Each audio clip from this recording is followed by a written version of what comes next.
Esther, ¿podrías hablarnos cómo descubriste tu vocación de escritora, tu primera novela y las sucesivas? Bueno, yo siempre he tenido la necesidad de escribir y de contar cosas. Es la sensación de que escribir es testimoniar y es salvar de la muerte lo que sucede y las cosas. De hecho, una primera novela que escribí que nunca publiqué ni se ha perdido, era sobre una tía mía que fue la que falleció, fue la primera persona cercana que falleció. Era una tía abuela, se llamaba Aló. Y entonces era como intentar rescatar su memoria. Ella había venido con nosotros de Marruecos, era una mujer muy vital, entonces tenía esa necesidad y me di cuenta que de alguna forma la escritura era una salvación y por eso me dediqué a escribir. Primero escribía sin haber aprendido, aunque me gustaba el dibujo, nunca aprendí dibujo, pero la escritura me di cuenta que había que aprender. Empecé a ir a talleres con escritores españoles.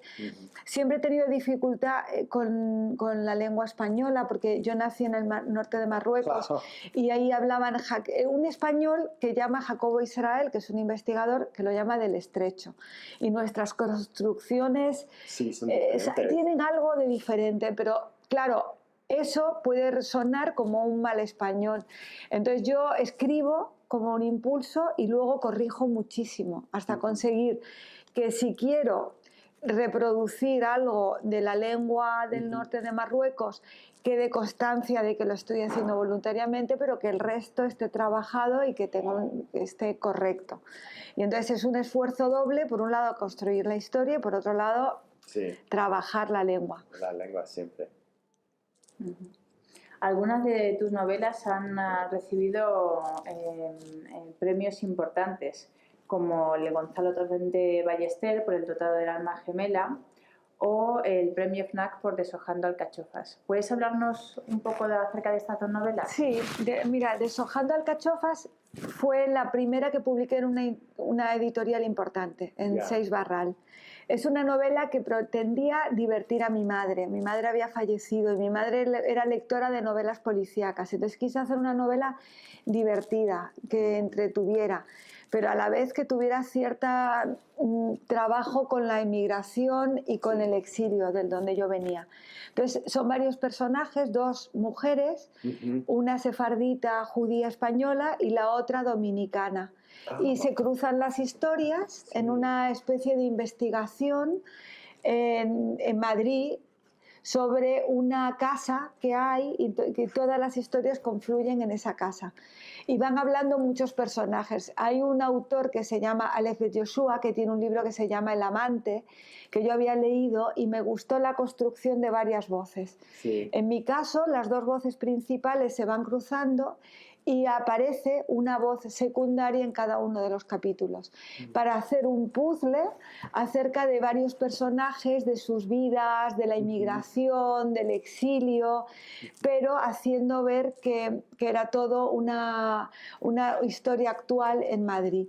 Tuvo el premio FNAC, que lo da la propia librería a novelas primeras, y es un premio de lectores y sobre todo de lectores, y por eso tuvo mucho éxito esa novela y la leyó mucha gente.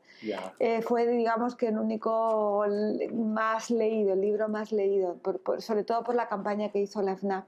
Fue más bien un bestseller en la FNAC y tuve mucha satisfacción, sobre todo porque por primera vez me decía la gente que había leído un personaje judío en la España contemporánea, escrito por una española, que normalizaba. Me decía, es que claro, es una judía normal como yo. Entonces eso, de algún modo, conseguía que hubiera una normalización en la literatura española de una judía que era judía, pero era algo más, era muchas cosas además de judía, además estaba la dominicana, entonces había una historia muy actual. Y ya por último, yo quisiera hacerle una pregunta a Esther, porque además de escritora es también doctora en literatura y como una tesis sobre la obra de Albert Cohen. ¿Se puede hablar de literatura judía o de novela judía, o la identidad del autor se queda fuera de la novela? Yo creo que sí, sin ningún problema. que igual que hablamos de literatura española, de literatura americana, de literatura... te podemos hablar de literatura judía. El problema es encontrar el cómo contarlo, porque cuando hablamos de literatura española es muy fácil. Sí. Son escritores que escriben en español, y cuando hablamos de literatura concretamente española, se pueden ser españoles con una nacionalidad española. Para mí el judaísmo es una especie de nacionalidad. El problema es cómo demarcar este tema. Yo tengo un amigo, un intelectual, Abraham Bengio, hemos hablado mucho del tema, y él sugiere una cuestión que me parece muy interesante, que es un pacto. El escritor que haga un pacto de judeidad, es decir, que él mismo se reconozca como judío, se puede decir que es una literatura judía. Pero hay casos en los que, sin que directamente lo puedan decir, sus temas o sus relaciones sí lo son. Hoy en día tenemos además una literatura hecha en Israel, que es una literatura en hebreo. Eso se llama literatura hebrea. Es distinto, porque puede ser literatura hebrea de un palestino que escriba en hebreo, Claro. puede ser literatura hebrea de un ruso que acaba de llegar y que no tenga relación tampoco con los judíos. Por eso es importante defender que existe una literatura judía que tiene una influencia común, y si uno analiza, tenemos todos unos rasgos muy similares, por ejemplo, Sí. influencias bíblicas, por ejemplo, Claro. el exilio, por ejemplo, el trabajo de las lenguas, las influencias de otros autores que no son en tu propia lengua, pero que son autores judíos. Si puede empezar a definir. No hay todavía cátedras específicas que lo estén trabajando, sino de una manera un poco inespecífica, pero sí es importante decirlo. A mí me gustaría señalar una novela que se llama Déjalo, ya volveremos, que para mí sigue siendo la más importante, porque es una novela que trata del exilio de los judíos del norte de Marruecos, contado a través de una voz de una niña. Es un narrador que se apoya en la niña y cuenta el exilio de los judíos del norte de Marruecos y la vuelta por primera vez a España de una familia. ¿Por qué es importante? Pues porque cuenta ese último momento de una comunidad que ha desaparecido, porque además habla del Pisces, que es un barco que se hundió en la costa de Marruecos, donde murió mucha gente de una forma anónima. Luego, luego porque iban a Israel y era una emigración ilegal. Y entonces el capitán los abandonó, dejó el barco hundiéndose y se escapó. Y el barco se hundió y todos murieron. Luego recogieron los cadáveres y los llevaron a Israel.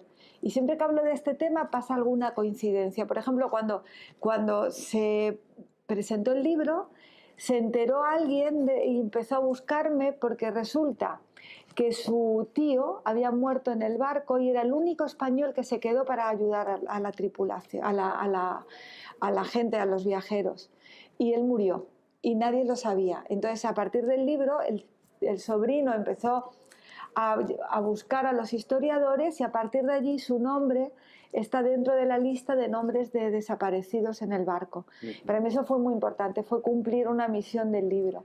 Él me escribió y me dijo faltaba un nombre, entonces para mí es importante. Y le dieron un diploma que me dio la copia con el nombre y con... Entonces, creo que cada libro cumple una función, sobre todo cuando tú lo que quieres es contar historias que sean testimonios, ¿no? Que están en el origen ese de mi escritura. Muy bien. Pues yo creo que ya, ¿no? Ya.